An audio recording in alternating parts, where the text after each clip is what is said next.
Roh Kudus Tuhan hadir dalam hati dan seluruh kehidupan kami, baik kami yang menyampaikan maupun setiap kami yang mendengarkan, supaya Tuhan, setiap rema firman Tuhan yang harus kami terima untuk pribadi kami masing-masing boleh kami dapatkan, dan itu boleh menjadi pegangan bagi kami. Itu boleh menjadi benih yang tumbuh, berakar kuat dan berbuah di dalam kehidupan kami, sehingga melalui kami nama Tuhan dan dipuji dan dipermuliakan. Terima kasih Tuhan. Di dalam nama Tuhan Yesus Kristus kami nyatakan siap untuk merenungkan firman-Mu. Amin. Amin.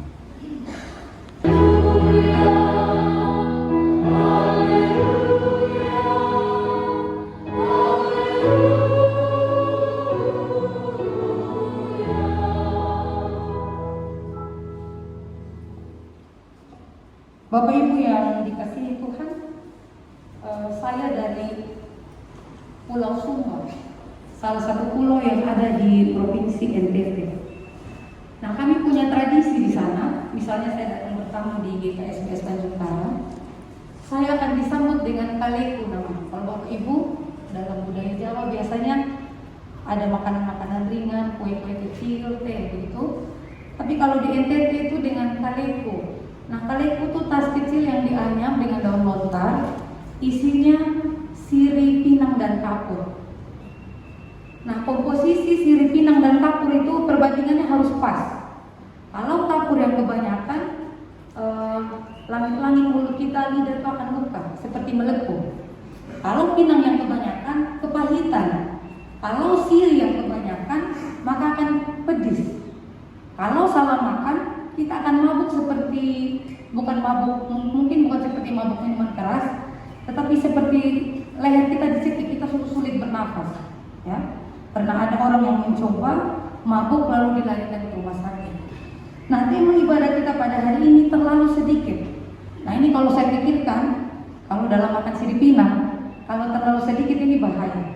Misalnya yang terlalu sedikit pinang, atau terlalu sedikit kapur, atau terlalu sedikit sirih, itu akan berakibat nanti tidak enak atau yang bisa mabuk gitu. Berbahaya, tidak baik. Harus pas-pas. Tidak boleh terlalu sedikit. Nah, Bapak Ibu yang dikasihi Tuhan, tema kita terlalu sedikit bagiku itu dikutip atau dipenggal dari ayat yang ada di dalam kitab Yesaya ini. Nah, bagian kitab Yesaya yang kita baca ini diambil dari bagian kedua atau Deutero Yesaya. Nah, artinya ketika tulisan ini dibuat atau ketika nubuatan ini disampaikan, umat itu masih ada di pembuangan di Babel. Mereka masih ada di dalam kondisi yang tidak baik-baik saja. Kemudian datanglah nubuatan Tuhan melalui Nabi Yesaya. Nah, saya mempersiapkan bacaan ini ketika ada di pesawat dan luar biasa sebenarnya. Saya yang dikhotbahkan karena ini memang meneguhkan saya sebagai seorang hamba Tuhan ayat ini. Dan ya setelah saya mempersiapkan, saya pikir ini meneguhkan kita semua. Karena hamba Tuhan itu bukan hanya kami, calon pendeta atau diaken dan penatua, tetapi hamba Tuhan itu kita semua, Israel, bangsanya Tuhan. Pada hari ini kita adalah Israelnya Tuhan. Kita adalah bangsa-bangsanya Tuhan. Jadi kurang tepat juga kalau saya bilang saya duduk mendengarkan ayat ini, saya ingin duduk di tempatnya Bapak Ibu untuk mendengarkan dan begitu. Bukan tidak tepat juga, karena sebenarnya hamba Tuhan itu kita semua. Kita ada di dalam perikop, di dalam satu tema besar yaitu hamba Tuhan. Nah, ayat ini manis sekali, karena itu saya ingin mari kita lihat bersama-sama mulai dari ayatnya yang pertama. Dengarkanlah aku, hai pulau-pulau. Perhatikanlah, hai bangsa-bangsa yang jauh.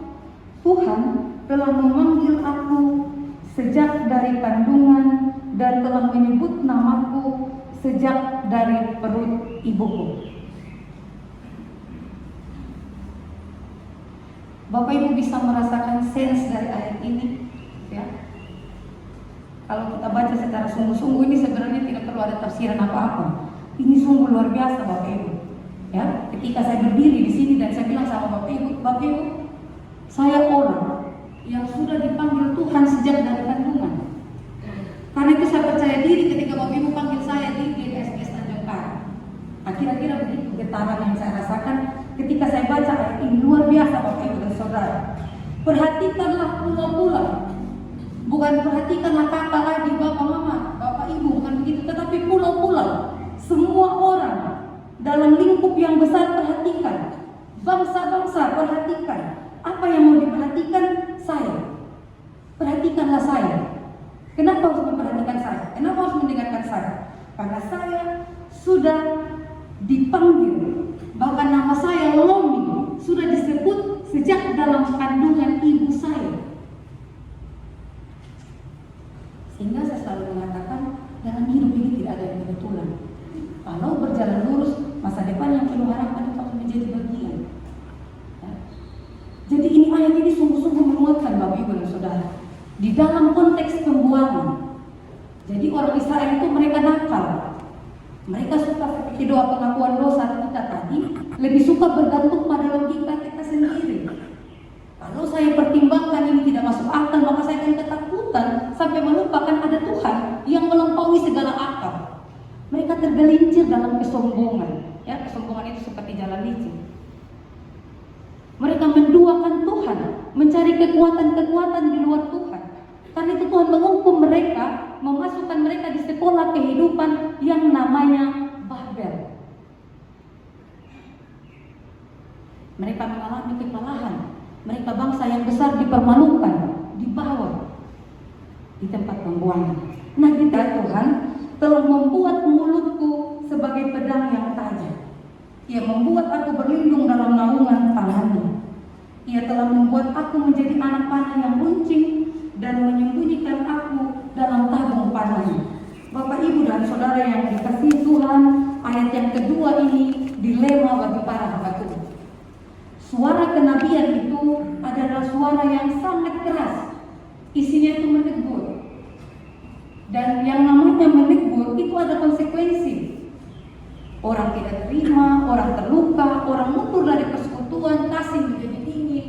Padahal firman Tuhan mengatakan bahwa lebih baik teguran yang nyata daripada kasih yang tersembunyi. Dilema yang muncul dari orang yang dipilih Tuhan tadi adalah mulutnya dibuat sebagai pedang yang tajam. Kalau kita hidup di kota besar, kita sudah tidak lekat lagi dengan pedang atau dengan alat. Tetapi kalau Bapak Ibu nanti main-main bertamasya di Sumba, wisata ke sana, setiap orang Sumba itu di pinggangnya ada parang. Ya, kadang perempuan juga. Maksudnya kalau ketemu yang berbahaya seperti ular, itu untuk melindungi diri. Kalau ketemu kayu bakar, itu bisa diambil buat dibawa pulang. Jadi itu sebagai alat yang tidak terlepas di pinggang, khususnya untuk laki-laki. Nah, itu tajam sekali Bapak Ibu. Kalau bukan parang saya, maka saya tidak bisa mencabut parang itu. Dia hanya yang pemiliknya aja yang bisa cabut dengan cepat, karena memang sudah ada cara mengukurnya begitu. Jadi pedang itu sangat tajam. Nah, kalau mulut setajam pedang itu bagaimana? Berhenti korupsi, ya. Berhenti nepotisme. Biar orang lain masuk sesuai kualitasnya. Jangan pilih keluarga. Berhenti gratifikasi. Berhenti jalan-jalan pintas yang tidak mengganggu dan tidak mencerminkan nilai Kristen. Kalau ada orang yang berbuat seperti itu dan kebetulan Bapak Ibu seperti itu, betapa tersinggungnya, ya. Jadi ada konsekuensi dari hamba Tuhan. Mulutnya menjadi tajam. Dan itu pasti tidak banyak disukai oleh orang. Tetapi di berikutnya Tuhan bilang, dikatakan bahwa Tuhan di tengah-tengah keadaan yang seperti itu, Tuhan membuat aku berlindung dalam naungan tangannya. Jadi walaupun tadi dikatakan tajam kata-katanya, kadang melukai hati, kadang menembus jiwa begitu, tetapi Tuhan juga tahu bahwa orang ini tidak aman. Pasti ada konsekuensi dari pelayanannya. Sehingga Tuhan juga melindungi. Kemudian Ia telah membuat aku menjadi anak panah yang runcing dan menyembunyikan aku dalam tabung panahnya. Ini bicara hak prerogatif Tuhan, ya.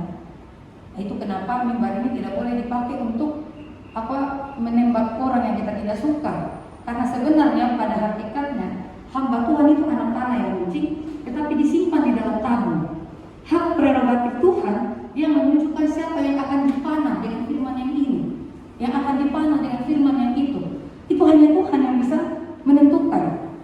Ya makanya kita tadi di awal, Tuhan berkuasa, baik kami yang menyampaikan maupun setiap kami yang mendengarkan, supaya betul-betul Roh Kudus Tuhan yang berbicara di tengah-tengah keterbatasan yang menyampaikan dan di tengah-tengah keterbatasan kita yang mendengarkan. Ayat yang ketiga, ia